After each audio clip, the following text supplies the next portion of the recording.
While you think women are complicated and unpredictable, we actually use a precise signal system. We have a flirting algorithm that works every time, but only if the man knows the rules of the game. 5 specific questions. When she asks these questions, she's not just making conversation. She's quietly opening a door. Most men walk right past it, thinking it was just small talk. But first, if you want to understand female psychology better, hit that like button. It helps the channel grow and share more valuable insights like this. If you haven't subscribed yet, click subscribe and the bell icon so you never miss new secrets of female psychology. And drop a comment telling me what city you're watching from. I love knowing where our viewers are located around the world. The truth is, when a woman feels that pull toward you, her mind starts spinning with thoughts she'll never say out loud. She's curious, imagining, testing, not with bold moves, but with subtle signals hidden in conversation. These 5 questions are her way of saying, "I'm interested," without having to face the vulnerability of direct rejection. Question 1. Are you always this confident? What she's really asking, do you always carry this kind of power? Or is it just with me? When a woman asks this question, she's not just making casual observation about your personality. She's testing your self-assurance while simultaneously flirting through admiration. Think about it. A woman who finds you boring or unattractive simply wouldn't bother asking about your confidence levels. She wouldn't be analyzing your behavior or trying to understand your character. This question reveals several psychological layers. First, she's already been observing you closely enough to notice patterns in your behavior. She's been watching how you carry yourself, how you interact with others, and how you handle different situations. That level of attention indicates interest beyond mere friendship. Second, she's giving you an opportunity to talk about yourself in a way that showcases your best qualities. She wants to hear you own your confidence, to see if you're comfortable in your own skin. A man who responds with humility mixed with self-assurance, "I know who I am and I'm comfortable with that," triggers something primal in her attraction mechanism. But here's what most men miss. She's not just admiring your confidence, she's measuring it, not in business, not in conversation, but in the moments when control matters most, the kind of confidence that doesn't break under eye contact or tension. When she says, "always this confident," she's wondering if you maintain that same energy in intimate moments. She's imagining how you might take charge, how you might lead, how you might make her feel desired and pursued. The psychological subtext is even deeper.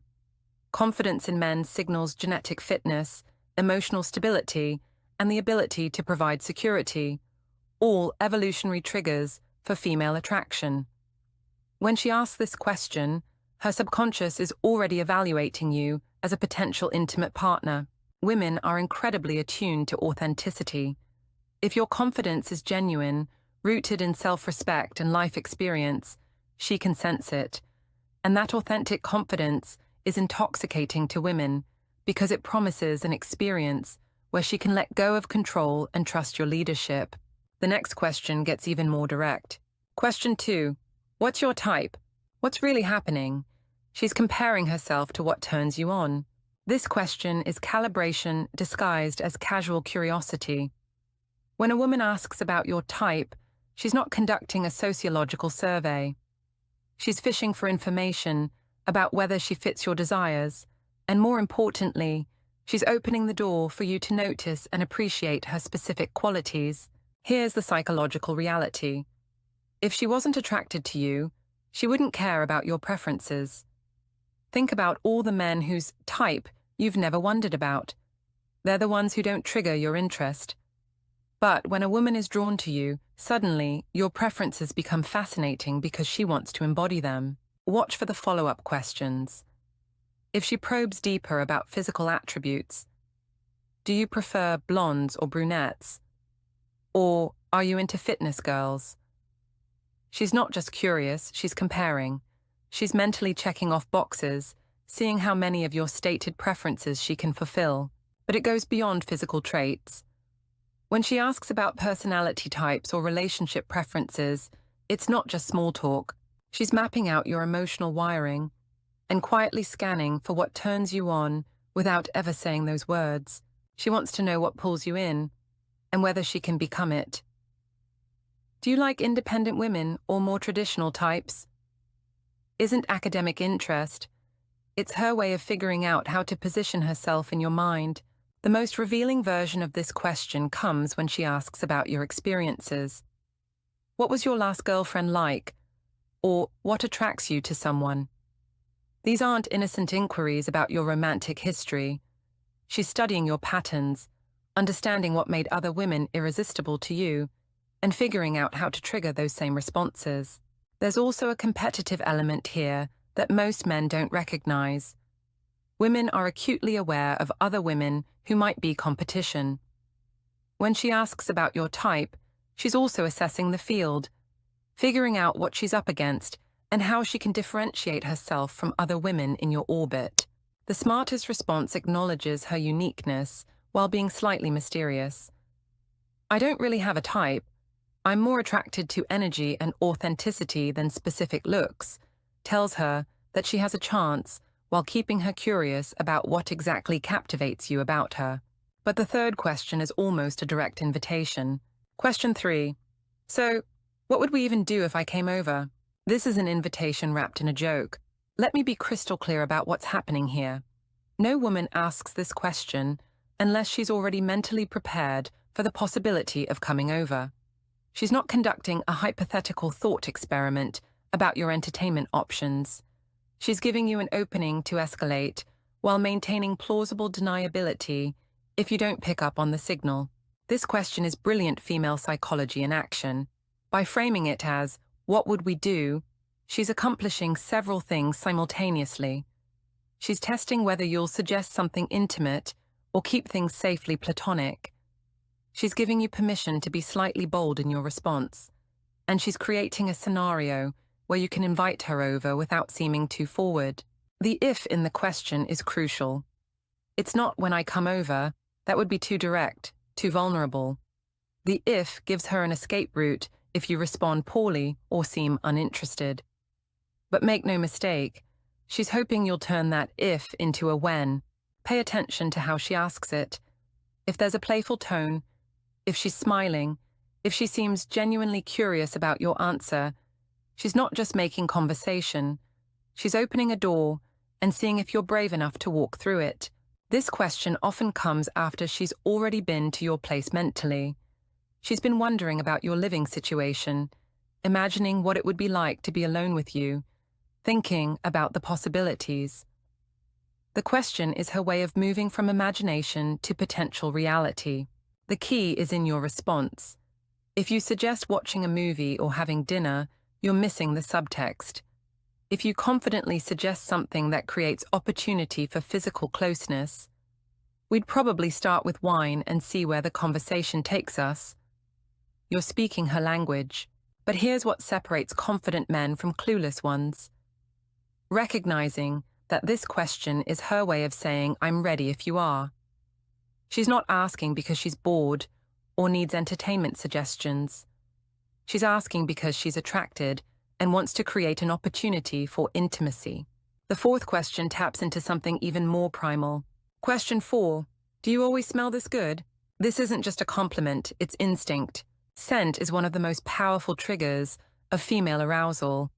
And when a woman comments on how you smell, she's not just being polite. She's revealing something deeply biological about her attraction to you. The female olfactory system is incredibly sophisticated when it comes to detecting genetic compatibility and intimate attraction through scent. Here's what's happening on a psychological level.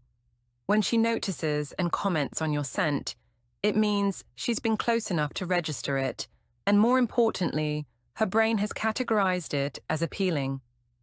This isn't conscious, it's primal. Her subconscious mind is already associating your scent with pleasure and attraction. The question itself reveals that she's been thinking about getting closer to you. Scent requires proximity. For her to notice and remember how you smell, she's already been imagining what it would be like to be in your personal space more often. She might be wondering how that scent would linger on her clothes, her hair, her skin. But there's another layer here that most men completely miss. When a woman asks if you always smell good, she's thinking about consistency. She's wondering if this appealing scent is something she could experience regularly. She's not just complimenting you in the moment, she's testing whether this attraction would sustain over time. From an evolutionary perspective, scent compatibility indicates genetic diversity, which leads to healthier offspring. While she's not consciously thinking about reproduction, her biology is responding to you as a viable genetic partner. That's why this seemingly innocent compliment about cologne or natural scent carries so much weight. The timing of this question matters too. If she mentions your scent during conversation, while you're sitting close together, or after physical contact like a hug, she's not just noticing, she's savoring. She's allowing herself to be affected by your presence on a sensory level. Women also use scent as a memory anchor. If she's attracted to you, she wants to remember how being near you feels. Commenting on your scent helps her encode that positive association in her memory. Later, when she's alone, thinking about you, she'll remember not just how you looked, but how you made her feel through all her senses. The most telling version of this question comes with physical proximity. If she leans in slightly when she asks, if she seems to breathe deeper, if she lingers in your personal space, she's not just complimenting your grooming choices. She's showing you that being close to you affects her physically. And now, the most direct question of all. Question 5. Do you live alone? This is a direct question disguised as small talk. Let's cut through any pretense here. When an attracted woman asks if you live alone, she's not conducting a census or making conversation about housing arrangements. She's gathering intelligence about privacy, opportunity, and logistics. She wants to know if there would be witnesses, interruptions, or complications if things escalated between you. This question represents a significant escalation in her interest. She's moved past, wondering if you're attracted to her, and is now thinking about practical considerations for intimacy. She's not asking because she needs roommate advice or wants to understand your living situation for friendship purposes. The psychology behind this question is fascinating. A woman's desire isn't just about attraction, it's about safety. She's not just asking to flirt. She's asking to feel out the space, to see if you're the kind of man who makes her body relax, her mind let go, and her guard drop. Because when a woman feels safe, her sensuality isn't hidden, it unfolds. Knowing that you live alone signals several things to her. Privacy for intimate conversations, no unexpected interruptions, and the freedom to be spontaneous without worrying about judgment from others. But it's more than just logistics. Living alone often indicates independence, self-sufficiency, and the ability to create your own environment. These are attractive qualities that suggest you can provide a secure space for intimacy. She's wondering if your place would feel welcoming, if she could relax there, if it would be somewhere she'd want to spend time. Watch for the follow-up questions or comments. If she asks about your neighbors, your schedule, or makes observations about privacy, she's mentally mapping out the scenario. She's thinking about timing, opportunity, and comfort levels. Sometimes this question comes with qualifiers. Do you live alone, or do you have roommates? The way she frames it tells you something about her intentions. If she seems disappointed when you mention roommates, or excited when you confirm you live alone, her interest is clear. The most direct version of this question happens when she's already decided she wants to escalate things with you. At that point, she's not just curious, she's planning. She's moved from attraction to action, and she needs to know if the practical elements align with her desires. Here's what makes this question so powerful. It requires courage for her to ask. She knows that asking about your living situation in the context of obvious mutual attraction makes her intentions clear. She's taking a risk, being vulnerable, and hoping you'll recognize the signal and respond appropriately. The confident response acknowledges the subtext without being crude. Yes, I live alone. It's nice having my own space, communicates availability while maintaining sophistication. You're confirming that opportunity exists without being too explicit about what that opportunity might entail. Now that you've heard the 5 questions, here's what most men never get to understand. It's a language women were taught to speak in shadows. Society conditioned us to be subtle, soft, indirect, to hint but never claim, to show interest without ever making the first move.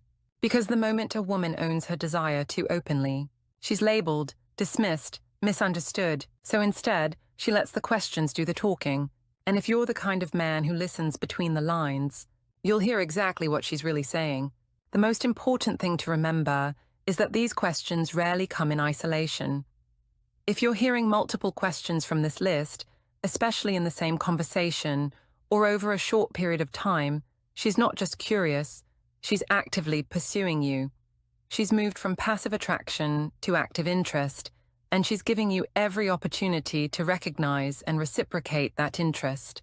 But missing these signals repeatedly can be relationship ending. If she's putting herself out there with these subtle invitations, and you're treating them as casual conversation, she'll eventually assume you're not interested and move on. Women don't keep dropping hints indefinitely. At some point, they interpret lack of response as lack of interest. Understanding these 5 questions gives you a massive advantage in dating and relationships. You'll start recognizing when women are interested before they have to spell it out for you. You'll catch signals that other men miss completely, and you'll be able to respond with the confidence and sophistication that women find irresistible. Remember, when you hear these questions, don't second-guess yourself or overthink the situation. Trust your instincts and respond with confidence. She's already told you she's interested. Now it's your turn to show her you understand and reciprocate that interest. The key is calibrated confidence. You want to acknowledge the subtext without being crude or presumptuous. Show her that you're picking up on her signals while maintaining the sophistication and emotional intelligence that attracted her in the first place. Which of these questions have you heard most often? Drop a comment and tell me what city you're watching from. Don't forget to like this video and subscribe to the channel for more secrets of relationship psychology. See you in the next video.